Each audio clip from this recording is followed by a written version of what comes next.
आदरणीय अध्यक्ष महोदय,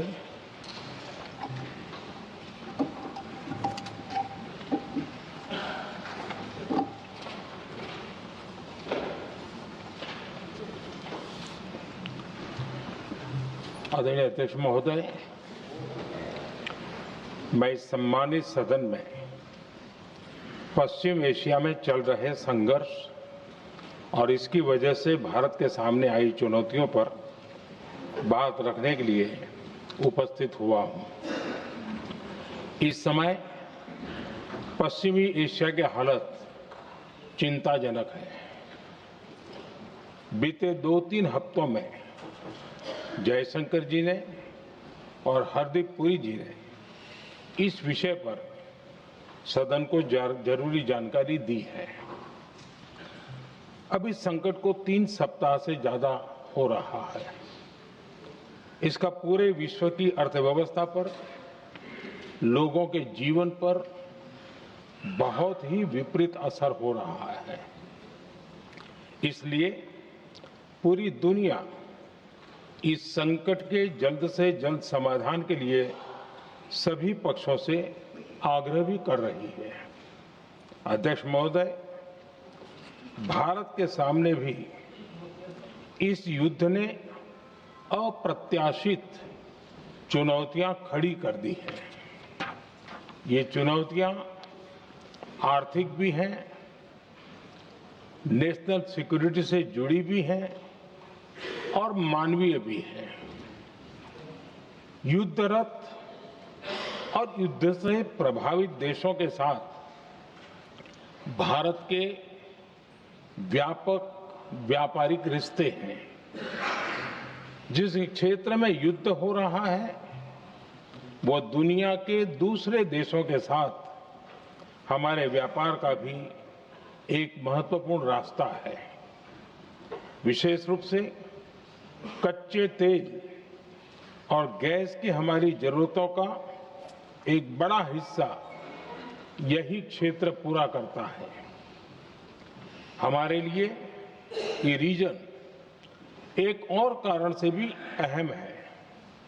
लगभग 1 करोड़ भारतीय खाड़ी देशों में रहते हैं और वहां काम करते हैं। वहां समंदर में जो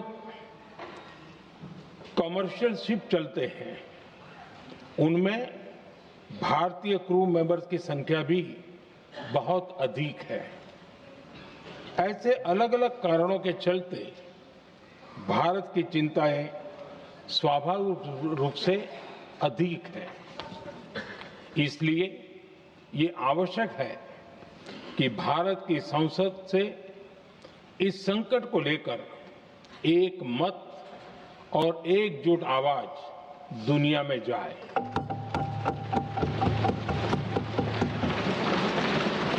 अध्यक्ष जी, जब से ये युद्ध शुरू हुआ है तब से ही प्रभावित देशों में हर भारतीय को जरूरी मदद दी जा रही है। मैंने खुद पश्चिम एशिया के ज्यादातर देशों के राष्ट्राध्यक्षों के साथ 2 राउंड फोन पर बात की है। सभी ने भारतीयों की सुरक्षा का पूरा आश्वासन दिया है। दुर्भाग्य से इस दौरान कुछ लोगों की दुखद मृत्यु हुई है और कुछ घायल हुए हैं। ऐसे मुश्किल हालात में परिवारजनों को आवश्यक मदद दी जा रही है। जो घायल है उनका बेहतर इलाज सुनिश्चित कराया जा रहा है। अध्यक्ष जी, प्रभावित देशों में हमारे जितने भी मिशन हैं वो निरंतर भारतीयों की मदद करने में जुटे हैं। वहां काम करने वाले भारतीय हो या फिर जो टूरिस्ट वहां गए हैं, सभी को हर संभव मदद दी जा रही है। हमारे मिशन नियमित रूप से एडवाइजरी जारी कर रहे हैं। यहां भारत में और अन्य प्रभावित देशों में 24/7 कंट्रोल रूम और आपातकालीन हेल्पलाइन स्थापित की गई है। इनके माध्यम से सभी प्रभावितों को त्वरित जानकारी दी जा रही है। अध्यक्ष जी, संकट की स्थिति में देश विदेश में भारतीयों की सुरक्षा हमारी बहुत बड़ी प्राथमिकता रही है। युद्ध शुरू होने के बाद से लेकर अब तक 3,75,000 से अधिक भारतीय सुरक्षित भारत लौट चुके हैं।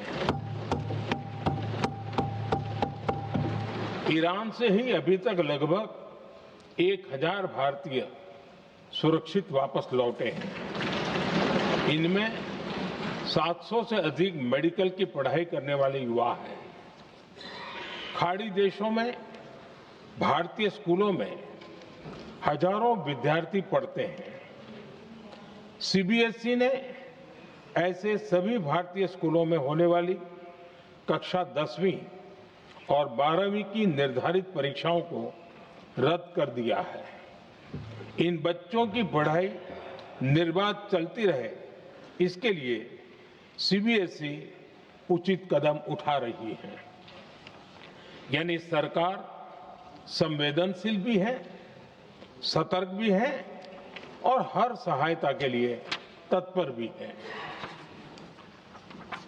माननीय अध्यक्ष जी, भारत में बड़ी मात्रा में कच्चा तेल, गैस और फर्टिलाइजर जैसी अनेक जरूरी चीजें